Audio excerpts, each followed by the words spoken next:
guys, we're going to Kananaskis today, and the total kilometers going there was 105 kilometers. You must have heard we're gonna vlog. We you must have heard we're gonna have another we're gonna have a we're gonna have another camping vlog. You have you ever heard have you guys heard of us doing that? It's gonna be fun. We're going to Kananaskis today, and the temperature is 20 something right now. 29, yeah. I think today's highest temperature will be 33. So, we will have to bundle up because the car's getting hot. It's gonna be so fun. I'm excited. Our arrival time is 12 hours for our arrival time is 12:43 p.m. and our battery is we have lots of car battery.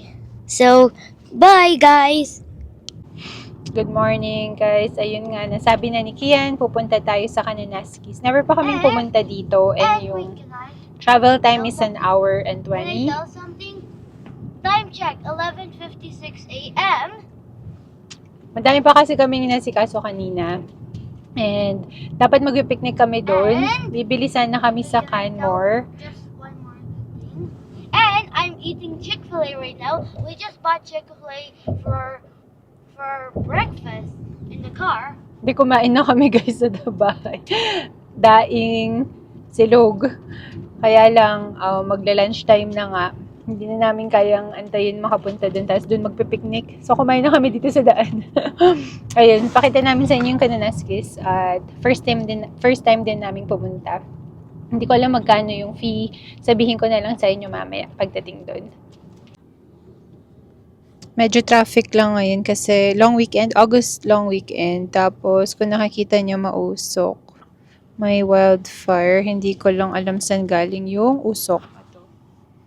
Dapat kita mo na yung bundok pero ayan, nababalutan ng usok. Tapos, per Google Maps, additional 10 minutes nga yung pagpunta natin sa Kananaskis. Isa lang nasa isip ng mga tao punta sa Rockies. Pero naisip ko nga na madami ngayon. Pag weekend talaga, lalo pa long weekend. Pero Kananaskis baka lesser crowd, so okay lang. Lapit na din to. Hi guys. Daddy, I already know. I already know what to do with time check. Guys, I'm not gonna check the time check anymore because Daddy said it. So yeah, or it's just a little bit of a traffic jam here. It's like eating jam in a traffic.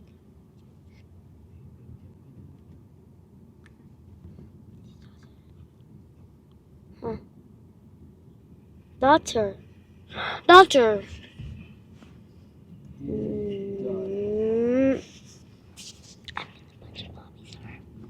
Yeah.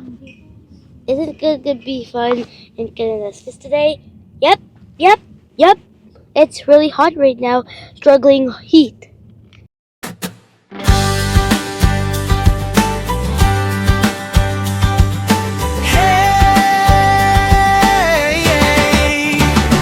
Tara na, sama na kayo sa kwento namin. Halina't sumabay.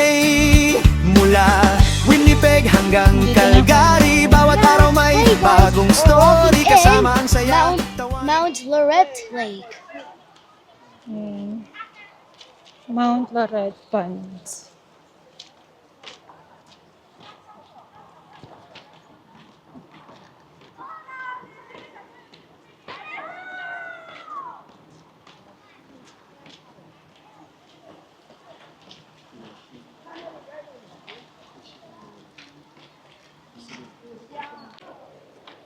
First time namin dito. Ayan. Kananaskis. May day pass lang na separate dito. $15. Mommy, what's possession limit? Possession. You can catch a fish, but 2 maximum. Mainit guys. ngayon. We're We're at the lake of Mount Lorette. Pond, anak. It's not a lake. This is Mount Lorette Pond. Whoa! Hold on to your Hangin. hat. Smoking nga, pero hindi naman sobrang amoy. Kahit saan man tayo mapunta, basta't magkakasama masaya. Mga pangarap unti-unting naaabot, sa bawat hakbang tuloy ang ikot. Kay Ivan at Kay, tara sama-sama. Okay din pala dito. Tsaka lesser ang crowd. Ganda. Ayun ha, no? Parang papapicture ka na dyan ha. Ganda. Tsaka may shade din. Hanap lang kami ng pwesto para makatambay. Pwede palang mag-paddleboard dito. Pakita ko lang sa inyo ulit. Ganda, peaceful din. Hindi matao. Yan. Mommy, how come they thought they can eat the Mount fish? Lorette But Pond. Will eat them when they get hungry. Hindi lang pwedeng maglatag kasi kahoy to deck siya. Pero may mga spot kanina sa entrance. Look. Yeah. This is Mount Lorette Pond. Tambay pa kaming konti dito. Tapos punta tayo sa Barrier Lake. Sa Calgary kasi 33 degrees yung forecast and dito is 29. So, okay na rin. Tambay lang. At may shade pa dito. Ang sarap. Nadikit na kami. Gusto sana namin maglatag ng banig. Na matulog onte. Tambay, higa.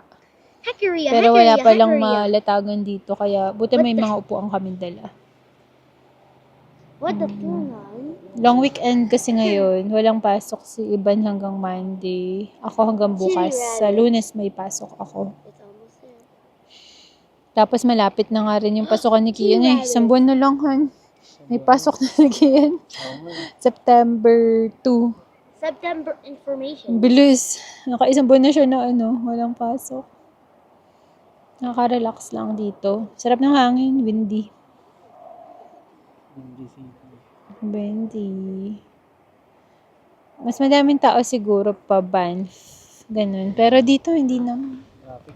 Traffic dun. Puddles. I think the dog. Ayan, pala, alis na kami. I want Punta to tayo put sa Barrier Lake. water. Kutan lang natin. Oh, it's Clyde. Ayaw na namin umalis dun. Ang sarap umupo. Hello guys, chop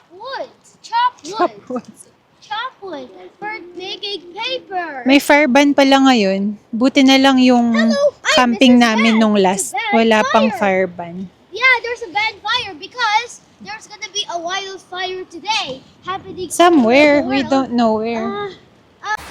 Yan yung mga picnic nila, tables, Look, naka Lorenzo, gitna sa mga Lorenzo, halaman. Mommy, there's even picnic tables. We didn't know that. Picnic. Stop. Ayan, mga picnic nila. Meron pa dito eh. Hindi lang siya ma-shade. Baka kailangan mong magdala ng tent. May isa pa dito eh. Ito na yung sa harap. Sa entrance. Yep. And Daddy's the battery of Daddy's watch is only 17. Oh no. Try to low bat. Oh, Ayun, may mga tao lang eh. Dito somewhere.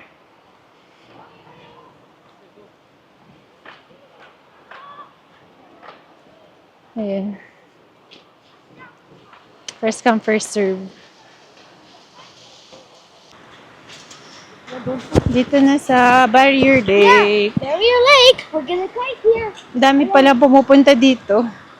Puno yung parking pero may pinuntahan pa kami isang parking space.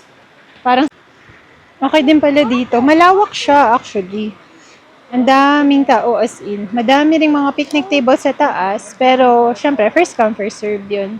Tsaka mas maganda kung may tent kayo na pang shade. Lawa. Barrier Lake. Tara. O dito. Meron dito. Kanya-kanyang shade yung mga tao. May mga lumulusong din sa tubig. Ganda. First time namin dito. Nakahanap na kami ng pwesto. Ang problema lang is pabugso-bugso. Parang sandstorm. The sandstorm goes maybe around 10 to 15 minutes every day. Every, ganun nga, 5 to 10 minutes. Kaya punong-puno ng sand itong loob ng maliit naming tent. Parang half moon na tent. Hinahangin.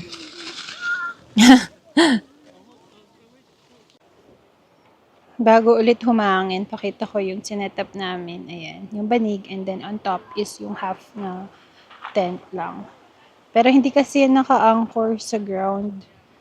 Ayan, punong-puno na talaga siya ng buhangin. Ayan. Mabagsak kasi nawawala yung hangin once in a while. Pinalitan ni Ivan yung kite. May dalawa kasi kami. Yung isa yung manipis lang na bird. Then yung isa parang isda yata to eh. Hindi ko lang alam kung babagsak kasi kanina pa yun on and off yung hangin.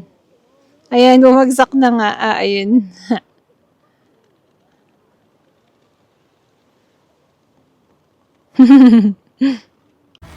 Ayun punong-puno na talaga ng buhangin. Ayan. Clean up na kami guys. Alis na. Oh, it's shaking too much. Gusto ko sanang pakita yung dust na umiikot pero hindi ko matsyempohan eh.